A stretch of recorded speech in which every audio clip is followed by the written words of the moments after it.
Kalau filosof itu dia punya modal, punya bakat, belajarnya tertib, objektif, teguh pendirian.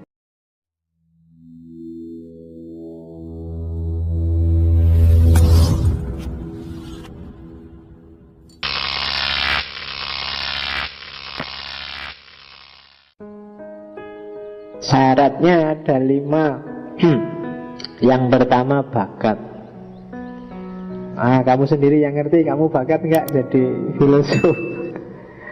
Kalau nggak bakat, ya dipertimbangkan lagi.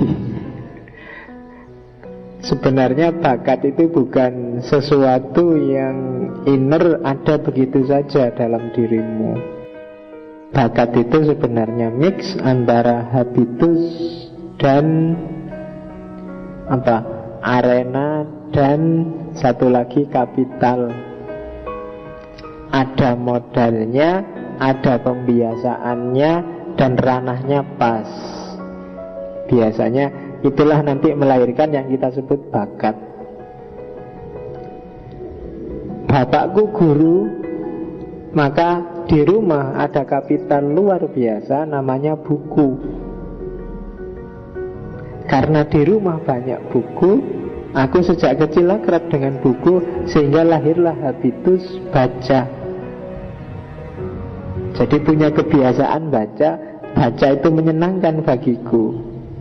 Nah, dari mix antara ada kapital sama habit itu lahirlah bakat.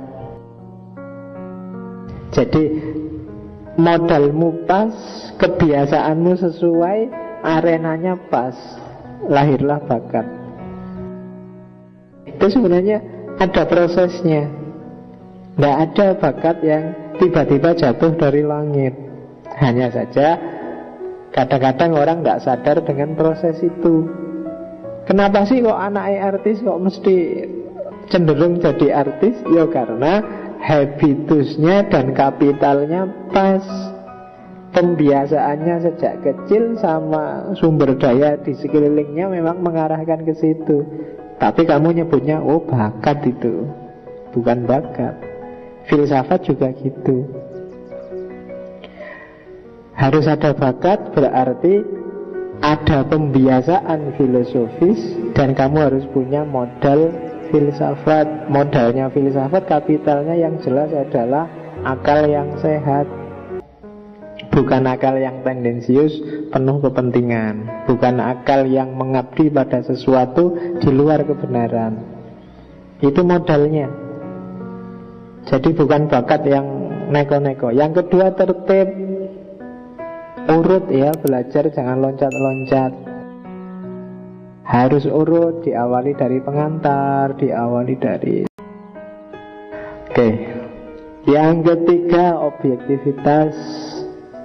Kalau kamu sudah rela untuk belajar filsafat, berarti harus siap objektif.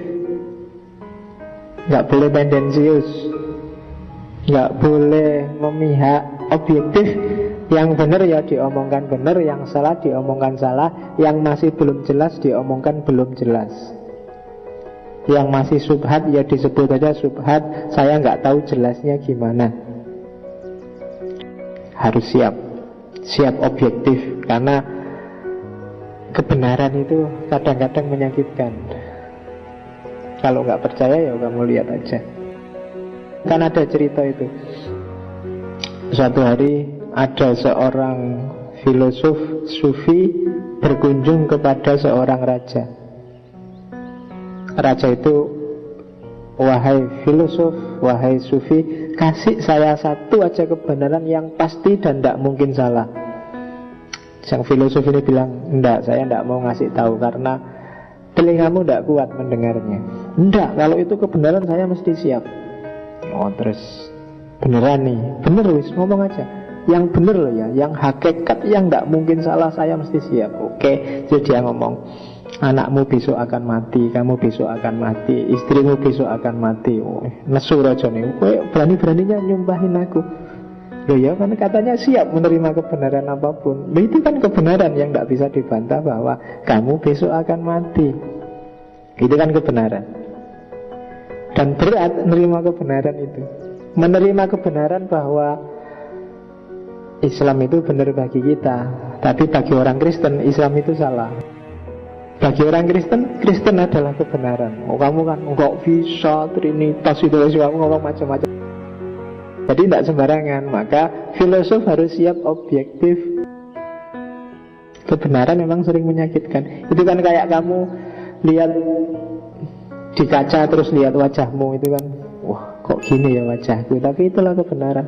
Agak menyakitkan memang, tapi ya terimalah apa adanya, memang aslinya ngono kuwi. Oke, meskipun jangan putus asa. Yang keempat adalah keteguhan pendapat. Tidak mencela-mencela, tidak munafik.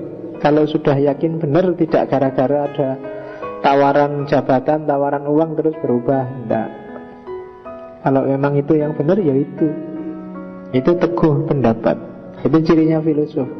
Kalau dia sudah ketemu kebenaran, nggak bisa dinegosiasi sudah. Pokoknya itu. Dan yang kelima, akhlak. Jadi seorang filosof, kebenarannya tidak cuma diyakini, tapi juga dipraktekkan. Kebenaran yang dipraktekkan akan melahirkan akhlak yang mulia, itu pasti. Jadi kebenarannya tidak cuma diyakini, tapi juga dihidupkan. Nggak cuma berteori, nggak cuma menasihati, tapi juga dijalankan. Itu filosof. Nggak cuma nyuruh orang jangan bohong, dia juga tidak bohong. Nggak cuma nyuruh orang jangan korupsi, dia juga tidak korupsi. Itu filosof. Kalau ada yang ucapannya sama perbuatannya beda, dia bukan filosof. Meskipun mungkin ngerti banyak teori filsafat. Kalau filosof itu dia punya modal, punya bakat, belajarnya tertib, objektif, teguh pendirian, dan akhlaknya mulia. Oh, itu kan luar biasa. Jadi bercita-citalah jadi filosof yang punya karakter semacam ini. Nggak semua orang bisa dan sanggup. Mungkin bilang ya, tapi dilaksanakannya berat. Itu syarat orang mendalami filsafat. Jadi suluknya filsafat. Ini dari Manahijul Adillahnya Ibn Rus.